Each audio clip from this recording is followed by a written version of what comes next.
ফিলিস্তিন। আমরা দোয়া করি রব্বুল আলামিন উচিরেই তুমি ফিলিস্তিনের মানুষের রক্তের বিনিময়ে গোটা ফিলিস্তিনকে আজাদ করে মুসলমানদেরকে দান করো, জোরে কোন আমিন। আপনি কি মনে করেন যে আল্লাহ খালি সেজদা এমনি চায়, যে আল্লাহ পাকের দরবারে সেজদা দাও হোক, আল্লাহ পাকের কাছে মাথা নত করা হোক, খালি আল্লাহ এটা চায়? এটা তো চায় ঠিক, কিন্তু আল্লাহ কোনটা চায়? আল্লাহ চায় আমার বান্দাগুলি আমাকে মহব্বত করে সেজদা দিক, আমার বান্দাগুলি আমাকে ভালোবাসুক, আমার বান্দাগুলি আমার ইশক প্রেম মহব্বত বুকে ধারণ করে সেজদা দিক। আমাদের সেজদায় আল্লাহ মুখাপেক্ষী না সেজদা। কেউ যদি আল্লাহকে সেজদা না দেন, আমার আল্লাহ ছোট আল্লাহ হয়ে যাবেন না।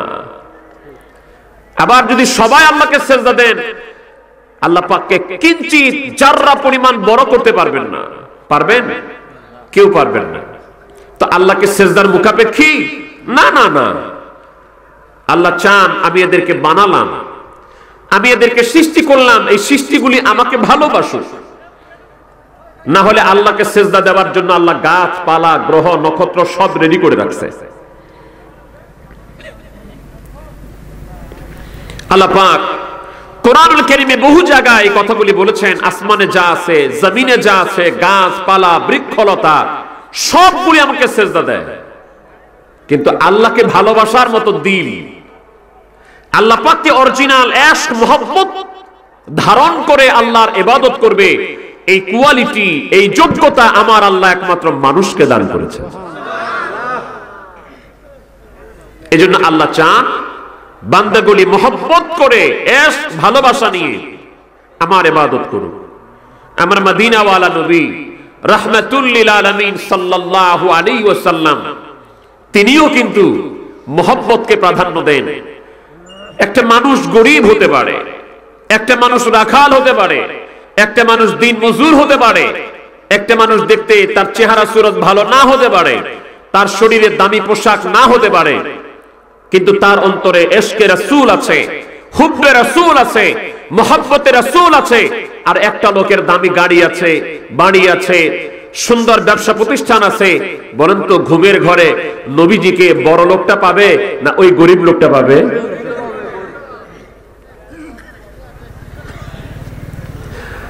মদিনা শরীফে আমার নবীজি নামাজ পড়াতেন।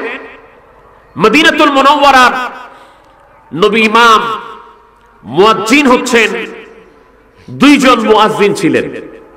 একজন আব্দুল্লাহ ইবনে উম্মে মাকতুম রাদিয়াল্লাহু তাআলা আনহু, আরেকজন মুয়াজ্জিন ছিলেন হযরতে বেলাল রাদিয়াল্লাহু তাআলা আনহু। বুদ্ধি করে দেখেন তো, যেই মসজিদে নামাজ পড়াচ্ছেন রাহমাতুল লিল আলামিন, যার খাতিরে আল্লাহ তামাম জাহানকে সৃষ্টি করেছেন, আরে যিনি বলছেন আমি যদি ইশারা করি, আমি যদি খালি ইচ্ছা করি, লাউ আরাদতু, আমি যদি খালি ইরাদা করি, আমার পিছনে মক্কা মদিনার সব পাহাড়গুলি সোনা হয়ে আমার পিছনে ঘুরতে থাকবে। যে রাসূল দুনিয়া থেকে আঙ্গুল ইশারা করেছেন, শাক্কাল কামার, সূরা কামারে আল্লাহ পাক এই আলোচনা করেছেন এবং সহিহ বুখারী সহ অনেকগুলি হাদিসের কিতাবে আলোচনা এসেছে।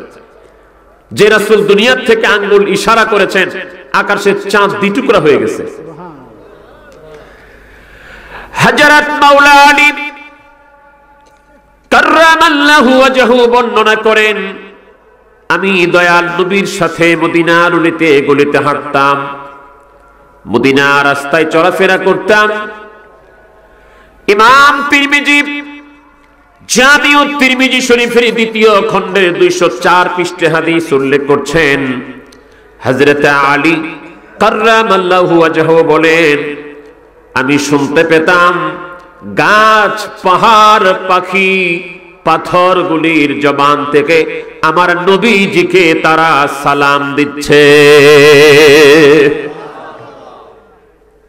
আপনি আমি যদি বেদাত ফতোয়া দিয়া নবীর সালাম দুরুদ বন্ধ করে দেই, আল্লাহর হাবিবের শানে দুরুদ সালাম বন্ধ হবে না ভাই? হবে বলেন? হবে না। আমাদের বাংলাদেশের মানুষ, ইন্ডিয়া পাকিস্তানের দুনিয়ার মানুষ যদি নবীর উপর দুরুদ সালাম না পড়ে, মিশকাতুল মাসাবিতে হাদিস এসেছে ইমাম দারমির সুনান দারমিতে হাদিস এসেছে 35 পৃষ্ঠায় আল্লাহ পাক তার হাবিবের শানে দরুদ সালাম পেশ করবার জন্য প্রতিদিন 1,40,000 রহমতের ফেরেশতা আল্লাহ আসমান থেকে নবীর রওজা পাকে পাঠিয়ে দেন। এরা দুই শিফটে আল্লাহর হাবিবের শানে, এদের একটাই কাজ ইউসাল্লুনা আলান নবী, এরা সব সময় খালি আমার নবীর শানে দরুদ সালাম পড়ে। কেউ যদি নবীর শানে দরুদ সালাম না পড়ে, নবীর দরুদ সালাম বন্ধ হবে না। হযরত আলী বলেন, আমি রাস্তা দিয়ে হাঁটতাম, আমি শুনতাম গাছ, পাহাড়, পাথর, পর্বত, বৃক্ষ, লতা আমার দয়াল নবীজিকে সালাম দিচ্ছে। কথাটা বলেই ফেলি আমি। সূরা আহজাবের 56 নম্বর আয়াতে 22 পারায় 33 নম্বর সূরা, যেটা আমিও তেলাওয়াত করেছি, আমাদের লিয়াকত ভাই তেলাওয়াত করেছেন, আমার আগেরা বক্তারা সবাই তেলাওয়াত করেছেন। আমাদের এখানে রাশিদুল ইসলাম ভাই আমার অত্যন্ত মহব্বতের মানুষ, যিনি আপনাদেরকে নাতি রাসূল শুনিয়েছেন। সবাই আমরা ওই আয়াতে কারিমা তেলাওয়াত করি, ইন্নাল্লাহা ওয়া মালাইকাতাহু ইউসাল্লুনা আলান নবী ইয়া আইয়ুহাল্লাযীনা আমানু সাল্লু আলাইহি ওয়া সাল্লিমু তাসলিমা।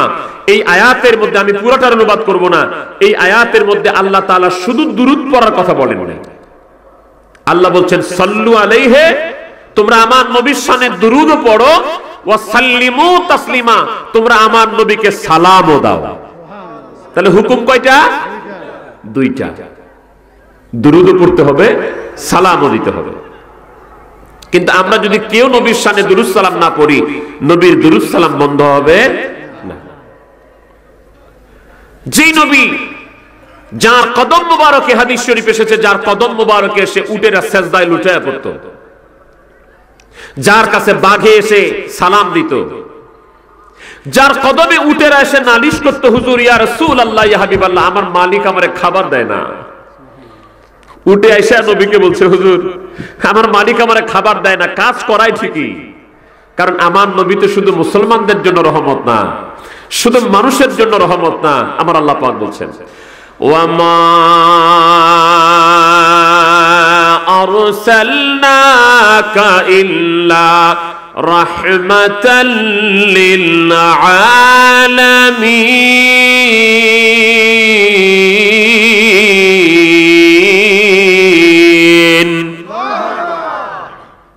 হাবিব, হে আমার দোস্ত, হে আমার বন্ধু, আমি আল্লাহ যতটুকুর জন্য রব, কতটুকুর জন্য?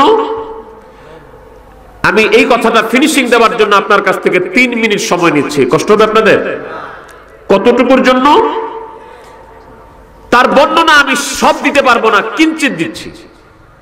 আমরা আজকে একটা মাঠে বসে আছি, এখানে এই কথাটা প্রত্যেকটা যুবক শোনেন, এই কথাটা প্রত্যেকটা এডুকেটেড পারসন যারা আছেন শোনেন, যারা ভার্সিটিতে পড়াশোনা করছেন, যারা জিওগ্রাফি নিয়ে পড়াশোনা করেছেন, আপনারা এই কথাটা, আমার গোটা ওয়াজ না শুনলে এই কথাটা শুনেন।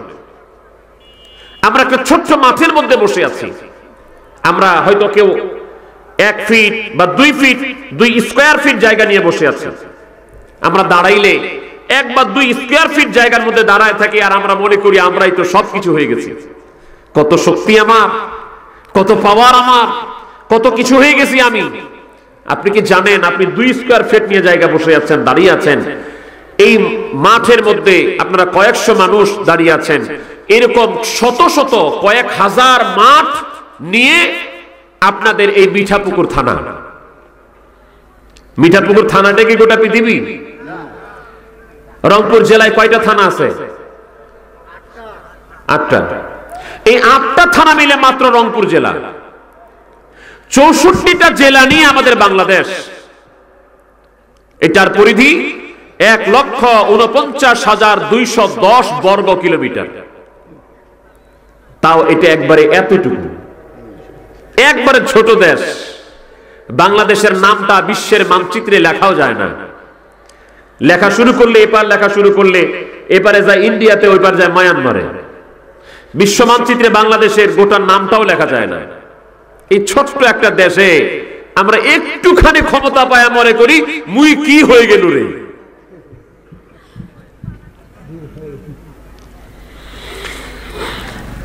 একশত 93টা তালিকাভুক্ত স্বাধীন রাষ্ট্র, 2টা স্বাধীনতার মুখোমুখি আছে, পুরোপুরি স্বাধীনতা পায় নাই।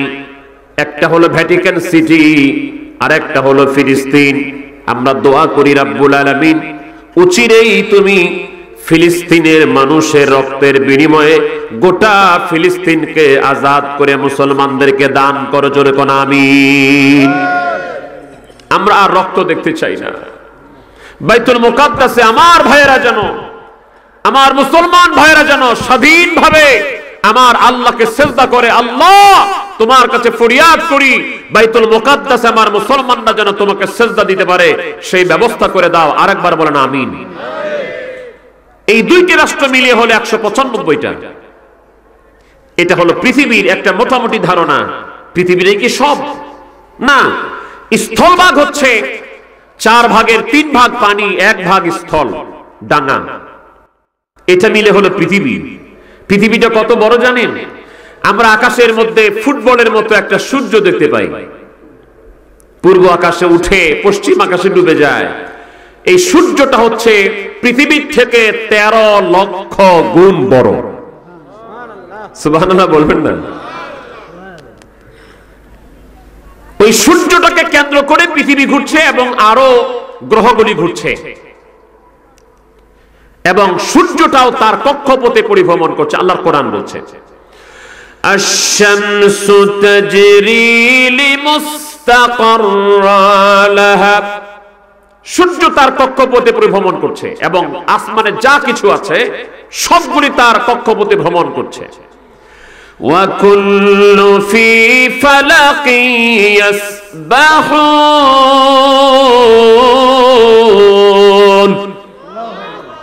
আসমানে যা কিছু আছে সবগুলি সন্তরণ করছে, সাঁতার কাটতেছে।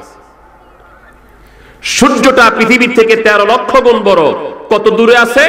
9,30,00,000 মাইল দূরে আছে। এখান থেকে আলো আসতে সময় লাগে 8 মিনিট 10 সেকেন্ড। যখন বেশি দূরে চলে যায় তখন 9,45,00,000 মাইল দূরে যায়। যখন কাছে আসে তখন 9,15,00,000 মাইল কাছে চলে আসে। এভারেজ হলো 9,30,00,000 মাইল। আলোর গতি প্রতি সেকেন্ডে 1,86,000 মাইল। এটা হিসাব করলে সূর্য থেকে পৃথিবীতে আলো আসতে সময় লাগে 8 মিনিট 10 সেকেন্ড। বলতে পারেন এই সূর্যটাই বুঝি সবচেয়ে বড়, সূর্যটাই বুঝি সব? না না, সূর্য হচ্ছে মিল্কি ওয়ের একটা ক্ষুদ্রতম অংশ। এই সূর্যটা মিল্কি ওয়ের মধ্যে একটা ছোট্ট অংশ। আকাশে যে তারা দেখা যায়, বিজ্ঞান বলছে, অ্যাস্ট্রোনমি অফ ফিলোসফি বলছে, আকাশের মধ্যে এমন একটা এস ডোরাডাস নামে নক্ষত্র আছে, এটা সূর্যের চাইতে 10 লক্ষ গুণ বেশি উজ্জ্বল। আমাদের পৃথিবীর থেকে সবচেয়ে কাছে যে তারাটা আছে এটার নাম হচ্ছে প্রক্সিমা সেন্ট্রাই। এই প্রক্সিমা সেন্ট্রাই থেকে পৃথিবীতে আলো আসতে সময় লাগে 4.25 বছর। আমরা উত্তর আকাশে ধ্রুব তারা দেখি, যেটা দিয়ে দিক নির্ণয় করি। ওই ধ্রুব তারা থেকে পৃথিবীতে আলো আসতে সময় লাগে 47 বছর। আকাশে এমন কিছু নক্ষত্রের সন্ধান বিজ্ঞানীরা পেয়েছেন যেটা 300 কোটি সূর্যকে একটা বানালে অনায়াসেই ওই নক্ষত্রের মধ্যে চলে যেতে পারে। আরেকটা নক্ষত্র আছে 2700 কোটি সূর্যকে একটা বানালে অনায়াসেই ওই নক্ষত্রের ভিতরে চলে যেতে পারে। তো এরকম কয়েকটার বর্ণনা দেওয়া হয়েছে। এর চাইতে আরো অনেক বড় বড় 10,000 কোটি নক্ষত্র মিলে মাত্র হলো একটা গ্যালাক্সি। আমার খাজা বাবা ফরিদপুরীকে আপনি তথাকথিত পীর মনে করিয়েন না, মনে করিয়েন না। খালি আট্রসি গ্রামে বসে বসে এই বাংলাদেশের খবর রাখে। আমার পীর কেবলা জান হুজুরের নসিহত শরীফের আলোকে বিজ্ঞান মিশ্রিত অ্যাস্ট্রোনমি অফ ফিলোসফির দেওয়া তথ্য সবগুলি মিলিয়ে কথাগুলি আমি বলছি। আমার কেবলা জান হুজুরে এই কথাগুলি আলোচনা করেছেন। তিনি বলেন শুধুমাত্র প্রথম আসমানের নিচে আছে 100 কোটি গ্যালাক্সি।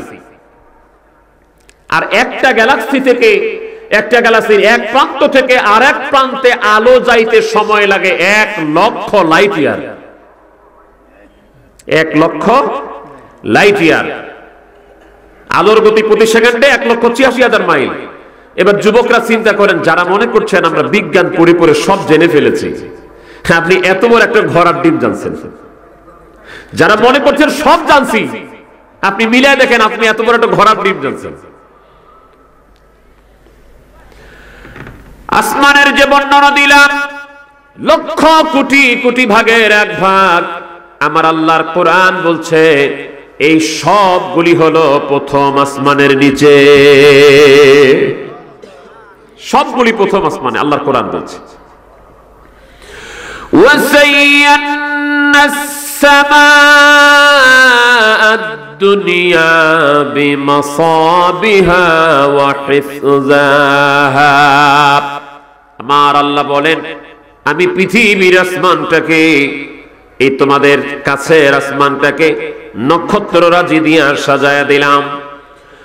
প্রথম আসমানের চাইতে দ্বিতীয় আসমান অনেক বেশি বড়, তৃতীয় আসমান তার চেয়ে অনেক বেশি বড়, চতুর্থ আসমান তার চেয়ে অনেক বেশি বড়, পঞ্চম আসমান তার চেয়ে অনেক বেশি বড়, ষষ্ঠ আসমান তার চেয়ে অনেক বেশি বড়, সপ্তম আসমান তার চেয়ে অনেক বেশি বড়, তারপর সিদরাতুল মুনতাহা, তারপরে ৭০,০০০ আলো অন্ধকারের পর্দা, তারপরে লা মাকান লা জামান, যেগুলির নামও বিজ্ঞানীরা জানে না। জানে? এরপরে আরশ, কুরসি, লৌহ কলম, যা কিছু বললাম শত শত লক্ষ কোটি ভাগের একটি ভাগ হয়তো বলতে পেরেছি। আমার আল্লাহ রাব্বুল আলামিন বলেন এই গোটা সৃষ্টি জগতের জন্য আমি হলাম আলহামদুলিল্লাহি রাব্বিল আলামিন। আমি গোটা এই জগতের জন্য রব। আমার আল্লাহ পাক ওই নবী রাহমাতুল লিল আলামিনকে সূরা আম্বিয়ার 107 নম্বর আয়াতের মধ্যে বলছেন, হাবিব আমি আল্লাহ যতটুকুর জন্য রব, আপনি নবী ততটুকুর জন্য রহমত। আপনি মনে করছেন নবীর একটু সম্মান খাটো করে ফেলাবো, নবীর ইজ্জত দিব না, দাঁড়ায় ইয়া নবী সালাম আলাইকা বলে বেদাত। আপনি এটুকু দিয়ে নবীর সম্মান মাপতে চাচ্ছেন? না ভাই না। উট এসে নবীর কদমে পড়ে গেল। নবী জিজ্ঞেস করলেন, উঠে তোমার খবর কি? নবী রহমত দয়াল নবী রাসূল পাক সাল্লাল্লাহু আলাইহি ওয়া আলা আলিহি ওয়াসাল্লাম উটকে জিজ্ঞেস করলেন। উট বলল, ইয়া রাসূলুল্লাহ, ইয়া হাবিবাল্লাহ, দয়াল নবী গো, আমার মালিক আমারে দিয়া বেশি কাজ করায়, আমারে খাবার দেয় না। আল্লাহর হাবিব উটের মালিককে ডাক দিয়ে বললেন, রে উটের মালিক, তোমার উটটাকে খাবার দাও না, পর্যাপ্ত খাবার দাও না, কিন্তু তুমি কাজ করাও। আমার কাছে তোমার উট নালিশ করেছে, খবরদার আগামী থেকে এই ভুলটা যেন না হয়। উটের কথা, উটের নালিশ রাহমাতুল লিল আলামিন বুঝতেন।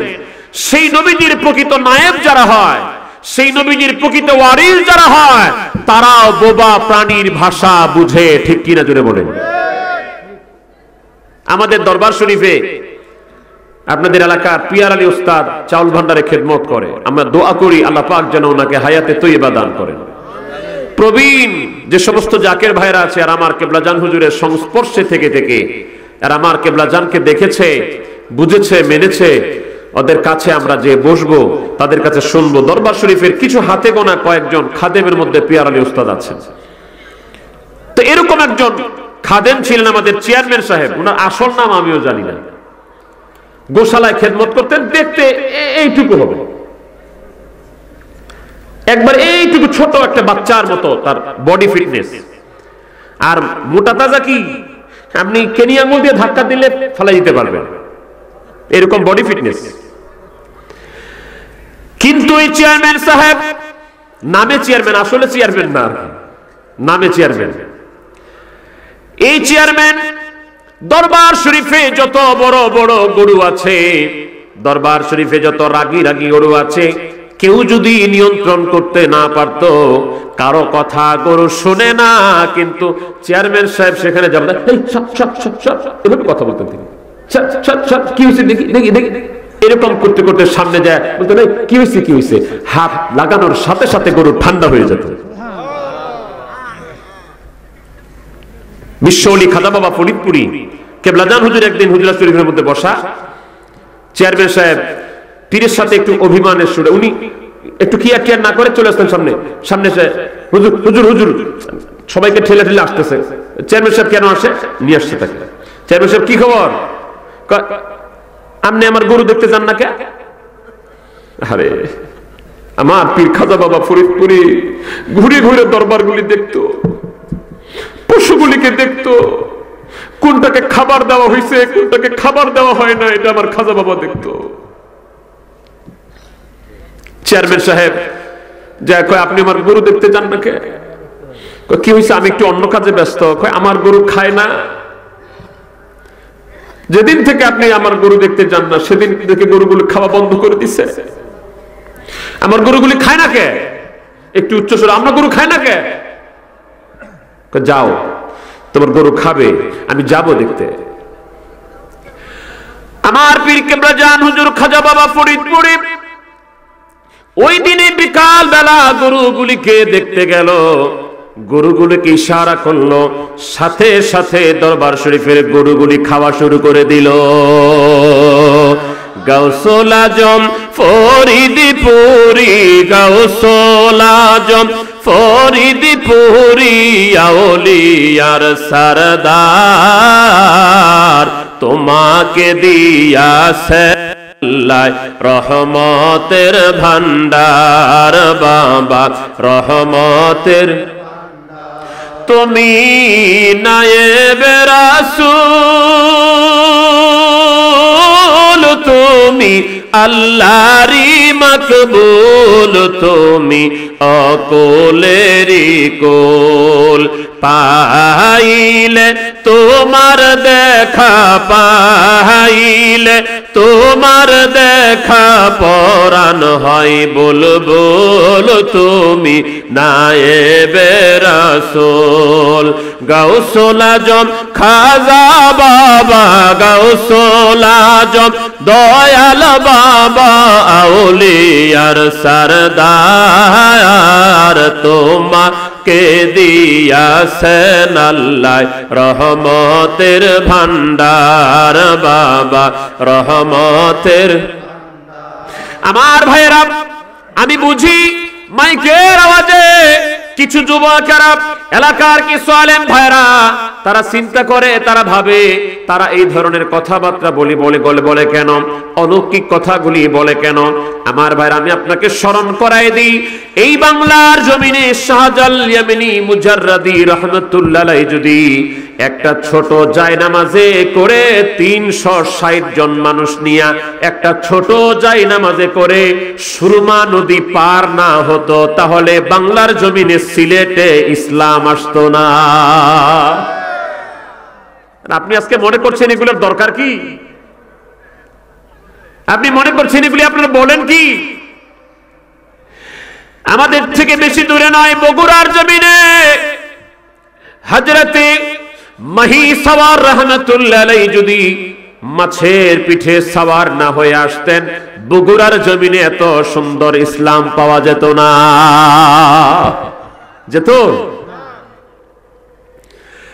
ইন্ডিয়ার জমিনে হযরতে খাজা মাইনুদ্দিন চিশতি আজমিরি রাহমাতুল্লাহ আলাইহি যদি বিশাল একটা আনা সাগর, আসলে এটা সাগর না, বিশাল একটা পুকুর, বিশাল একটা পুকুরের গোটা পানিটাকে যদি একটা লোটার মধ্যে, বদনার মধ্যে না ঢুকাতেন, তাহলে ইন্ডিয়ার জমিনে এত সুন্দর ইসলাম পাওয়া যেত না।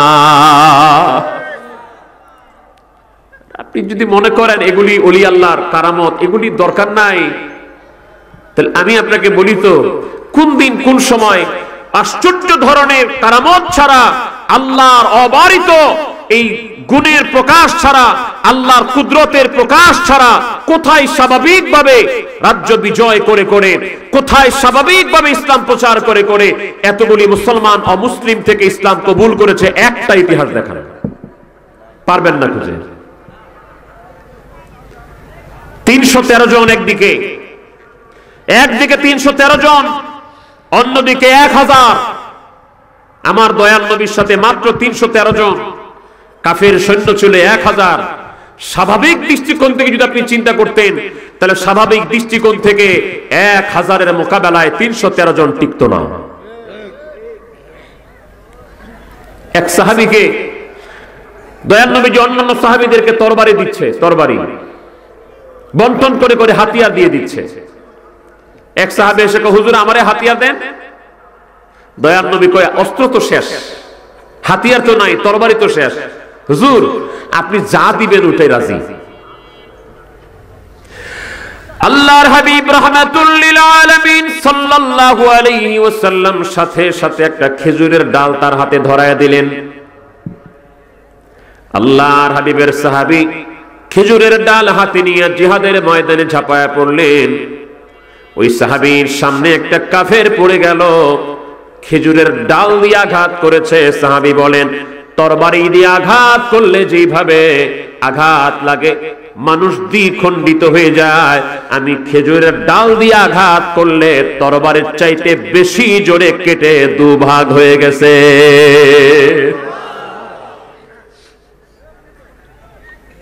আমরা বলছিলাম যার খাতির আল্লাহ তামাম দুনিয়া সাজালেন, ওই নবীজি হচ্ছে ইমাম। মুয়াজ্জিন কয়জন? 2 জন। একজন আব্দুল্লাহ ইবনে উম্মে মাকতুম, উনি কে জানেন? উনি অন্ধ সাহাবী, উনি চোখে দেখতেন না। রাহমাতুল লিল আলামিন ইমাম, মুয়াজ্জিন হলেন অন্ধ সাহাবী একজন। আরেকজন রাহমাতুল লিল আলামিন ইমাম, আরেকজন মুয়াজ্জিন হচ্ছেন দুনিয়ার সবচাইতে কালা মানুষ, কুচকুচে কালা। আমরা সাহাবীদের সমালোচনার জন্য বলছি না, বাস্তবতা বোঝাবার জন্য বলছি। সাহাবীরা আমাদের মাথার তাজ, কোন সাহাবীর সমালোচনা আমরা পছন্দ করি না, বাস্তবতা তুলে ধরছি। এই সাহাবী কি ছিল? বাহ্যিক দৃষ্টিকোণ থেকে দুনিয়াবি কিচ্ছু ছিল না।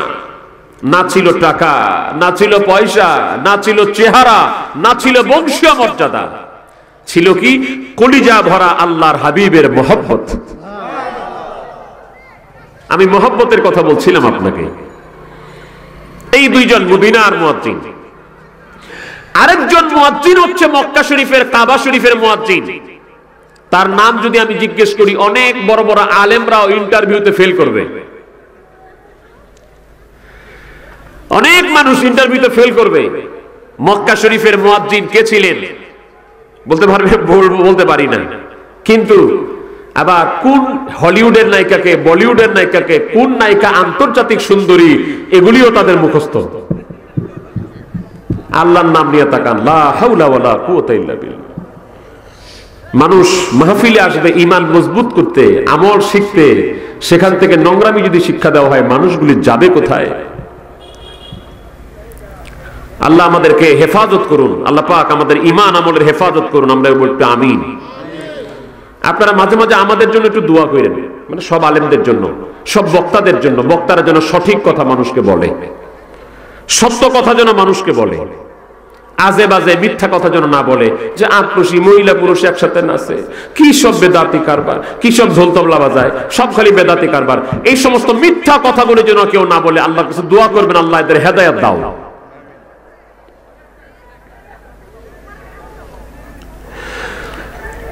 মক্কাতুল মুকাররমার যে মুয়াজ্জিন, নামটা আমি একটু পরে বলবো।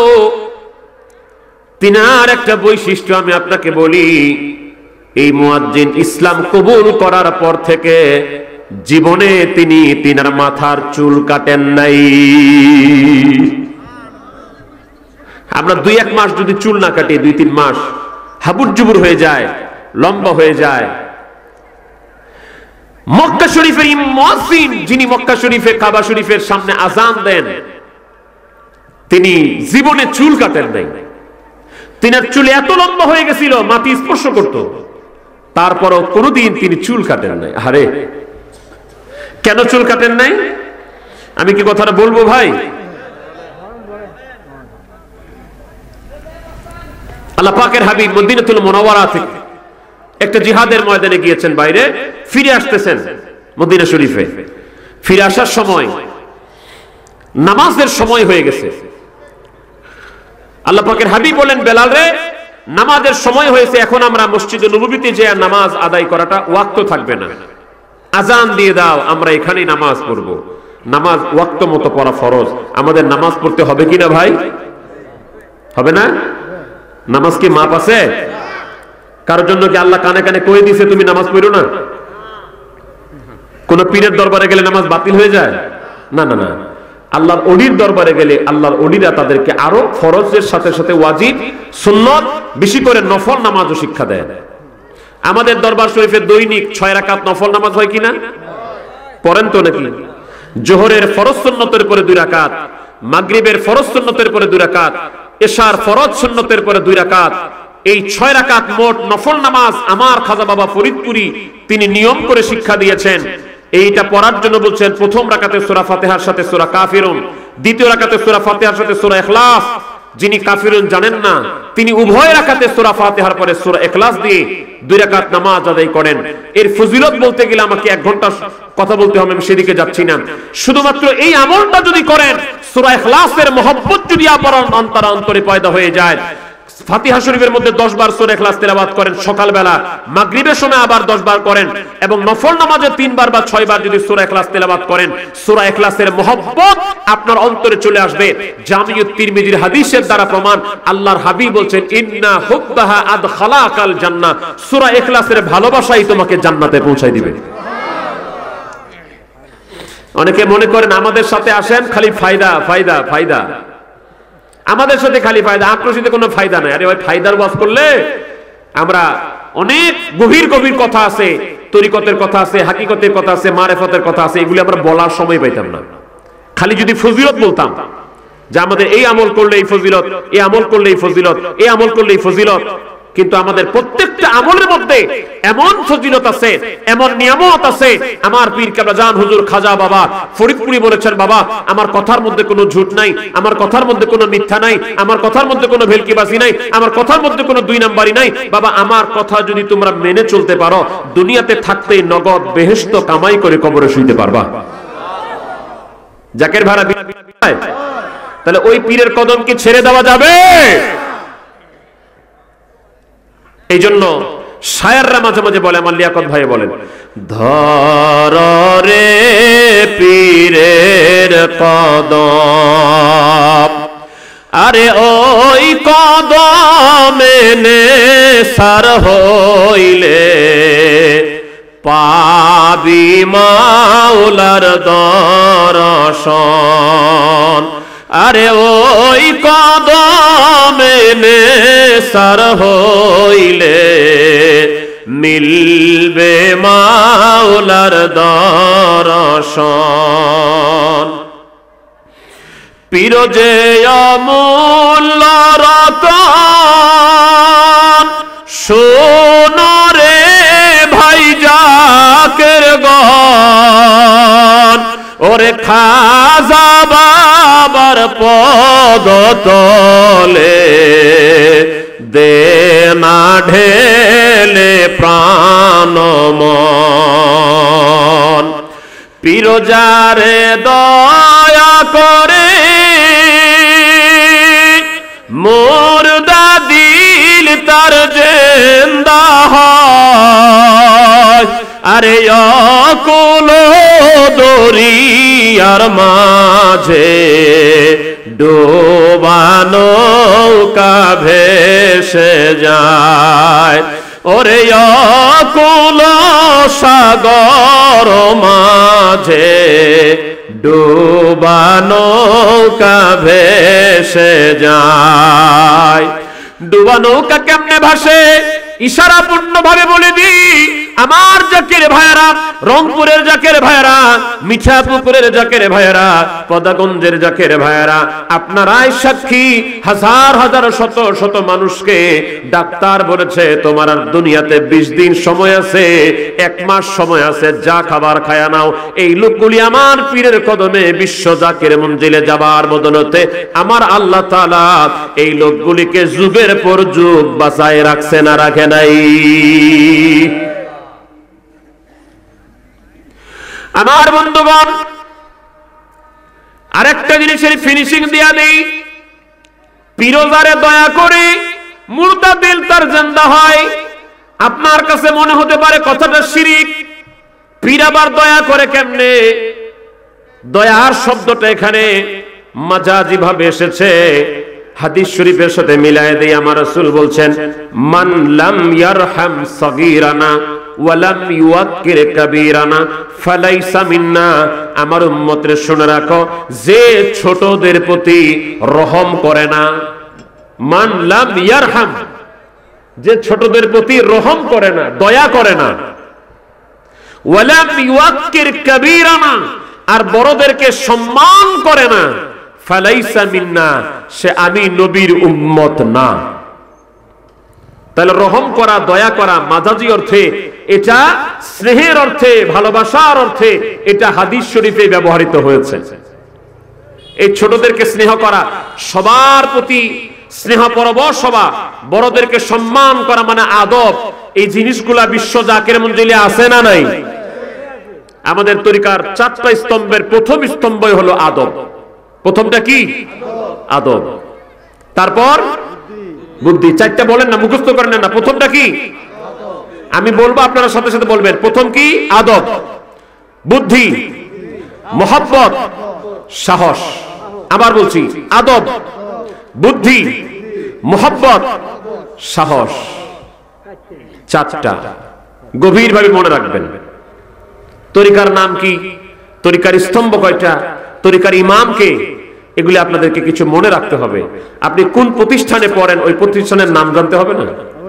একটা ছোট বাচ্চাকে যেমন জিজ্ঞেস করি, বাবা তুমি কোন ক্লাসে পড়ো, জিজ্ঞেস করি না? তখন সে যদি না বলতে পারে, তাহলে তো বোকা বলবো আমরা তাকে।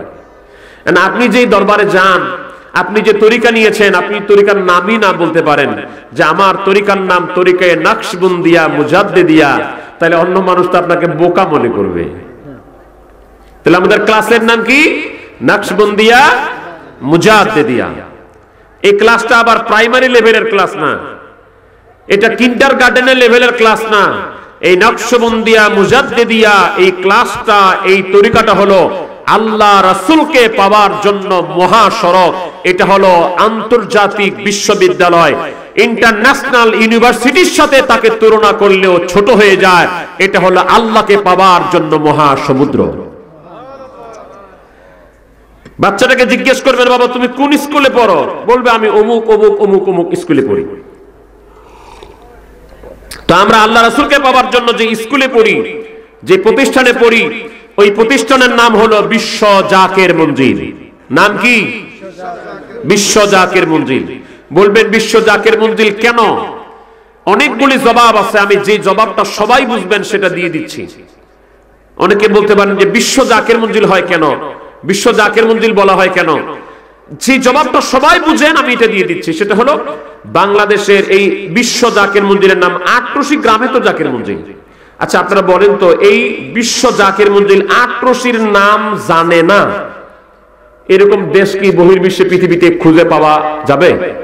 যেগুলি মোটামুটি গুরুত্বপূর্ণ দেশ। আমেরিকাতে বিশ্ব জাকের মন্দিরের নাম জানে এরকম লোক আমেরিকা আছে না? ইংল্যান্ডে আছে না? ফ্রান্সে আছে না? হাজার হাজার লক্ষ লক্ষ আমাদের বৈদেশিক শাখায় আমাদের জাকের ভাইরা আছে। বিদেশ থেকে প্রায় 60টা দেশ থেকে মানুষ বিশ্ব জাকের মন্দিরে ওরস শরীফে আসে। আমরা কোনোটাকে ছোট মনে করছি না। ঢাকাতে একটা ইজতেমা হয়, নাম হলো বিশ্ব ইজতেমা। ওটা হচ্ছে ঢাকায়, নাম দিয়েছে বিশ্ব ইজতেমা। আপনি জিজ্ঞেস করবেন বিশ্ব ইজতেমা কেন? বলবে যে এখান থেকে বহির্বিশ্ব থেকে মানুষ আসে, এই জন্য এটা বিশ্ব ইজতেমা।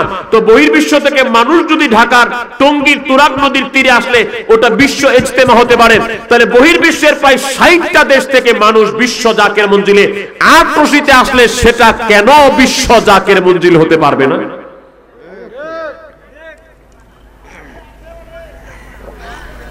আর আপনি মনে করছেন যে অমুক জায়গায়, নাম বলছিল অমুক জায়গায় সবচেয়ে বেশি লোক হয়, ঢাকা শহরে এটা বেশি লোক হয়। আপনি ক্যালকুলেশন মিলান, হিসাব মিলান। বিশ্ব জাকের মঞ্জিলের ওরস শরীফের, গতকালকে আমি পার্বতীপুরে বলেছি, বিশ্ব জাকের মঞ্জিলের ওরস শরীফের গোটা লোক না, শুধুমাত্র অর্ধেক লোক যদি ঢাকা রাজধানীর বুকে কোনো জায়গায় জমা হয়, গোটা ঢাকা শহর অচল হয়ে যাবে। বিশ্ব জাকের মন্দিরের ওরস শরীফের অর্ধেক লোককে জায়গা দিতে পারে এরকম মাঠ ঢাকার জমিনে কোথাও নাই। ভাইরা আমার, আল্লাহর হাবিব বললেন, রে বেলাল, নামাজের সময় হয়ে গেছে, নামাজের আজান দাও।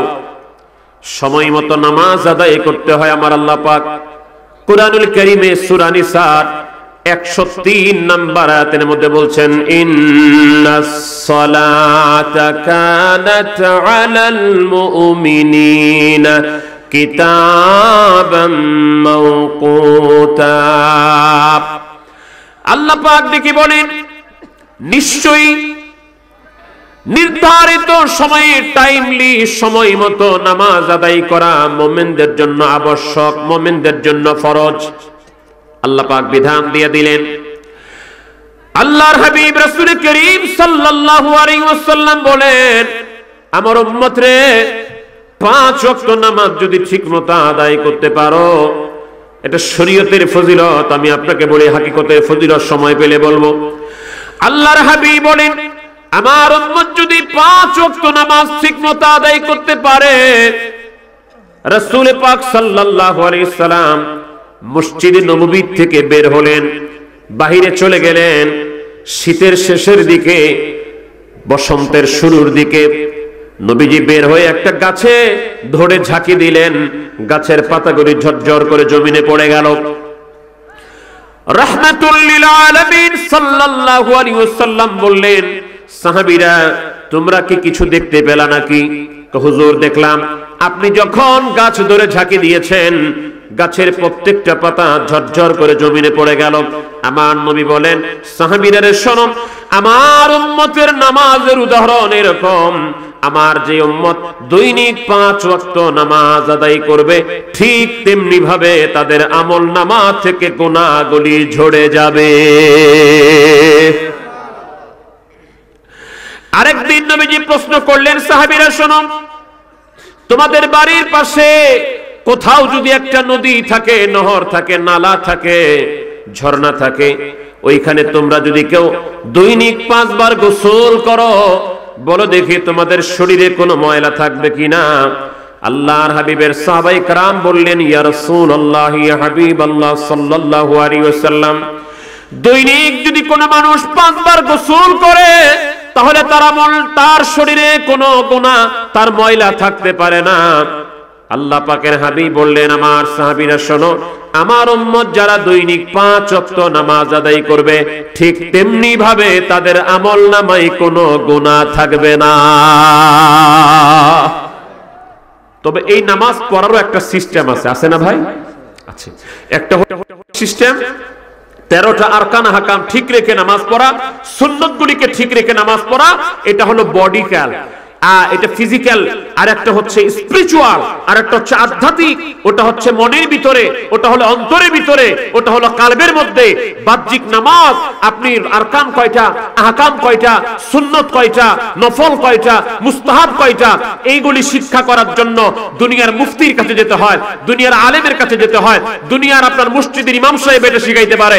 কিন্তু অন্তর দিয়ে আল্লাহকে কেমনে সিজদা দিতে হয়, খুশুর সাথে কেমনে সিজদা দিতে হয়, কিভাবে নামাজ আদায় করলে as-সালাতু মি'রাজুল মুমিনিন হয়, কিভাবে নামাজ আদায় করলে আপনার জায়নামাজটা আল্লাহর সাথে মেরাজের প্ল্যাটফর্ম হয়ে যায়, এটা শিক্ষা করার জন্য একজন কামেল মুকাম্মেল আল্লাহর ওলি দরকার।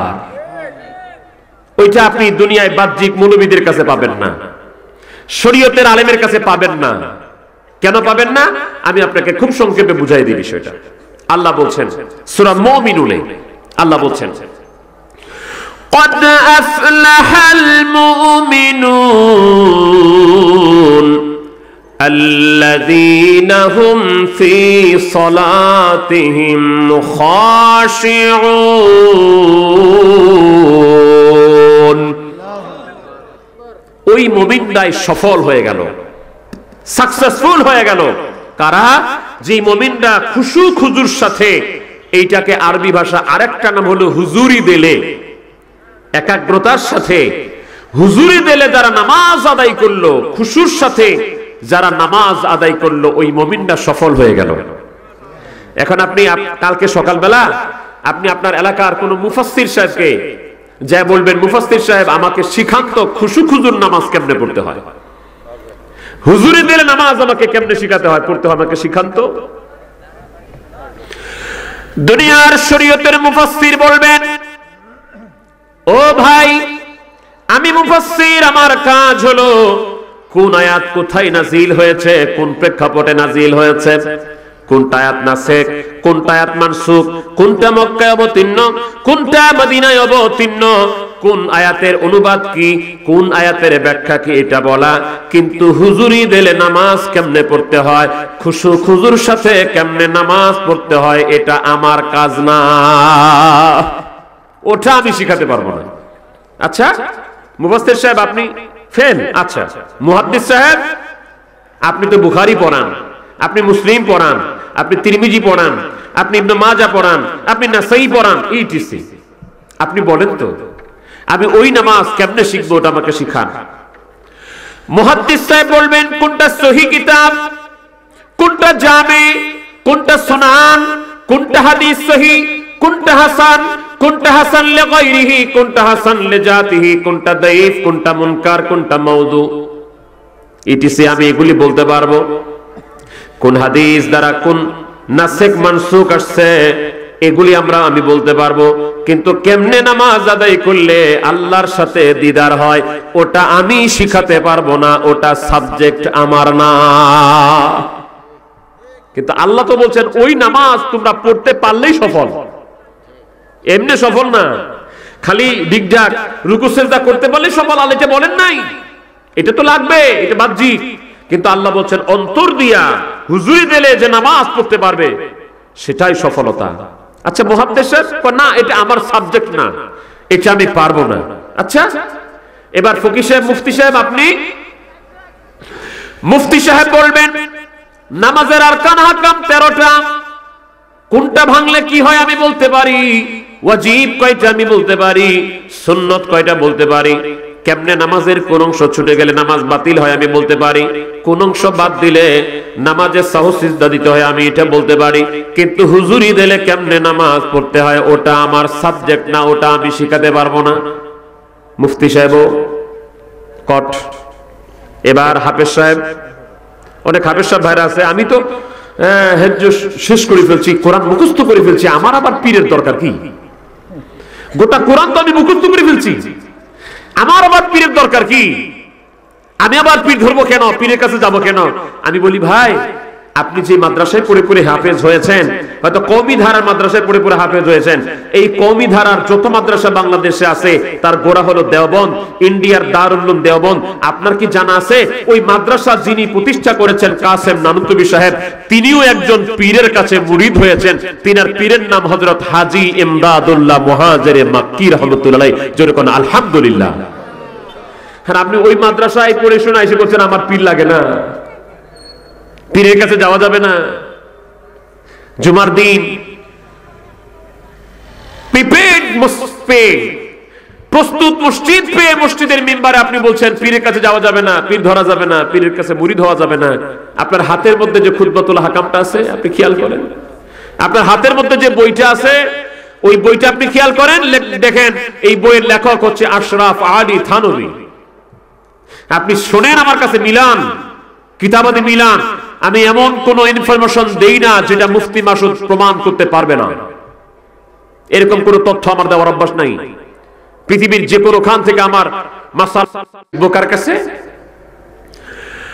হযরত খাজা মাইনুদ্দিন চিশতি আজমেরি সঞ্জারি রাহমাতুল্লাহ আলাইহি, হযরতে গাউসে পাক আব্দুল কাদের জিলানী রাহমাতুল্লাহ আলাইহি, হযরতে খাজা বাহুদ্দিন নকশবন্দি বুখারী রাহমাতুল্লাহ আলাইহি, ইমাম রাব্বানী কায়ুমে জামানী মাহবুবে সুবহানী হযরতে মুজাদ্দিদ আল ফিসানী রাহমাতুল্লাহ আলাইহি বলবেন, তিনার খলিফা হযরতে আদম বিন নূরি রাহমাতুল্লাহ আলাইহি বলেন, তিনার খলিফা হযরতে আব্দুল্লাহ কাবারাবাদী রাহমাতুল্লাহ বলেন, তিনার খলিফা হযরতে আব্দুর রহিম মুহাদ্দিস দেহলভী রাহমাতুল্লাহ বলেন, তিনার খলিফা হযরতে শাহ ওলিউল্লাহ মুহাদ্দিস দেহলভী রাহমাতুল্লাহ বলেন, তিনার খলিফা হযরতে শাহ আব্দুল আজিজ মুহাদ্দিস দেহলভী রাহমাতুল্লাহ বলেন, তিনার খলিফা হযরতে সৈয়দ আহমদ বেলভী রাহমাতুল্লাহ বলেন, তিনার খলিফা হযরতে নূর মুহাম্মদ নিজামপুরী রাহমাতুল্লাহ বলেন, তিনার খলিফা হযরতে রাসূল নোমা ফতেহ আলী রাহমাতুল্লাহ বলেন,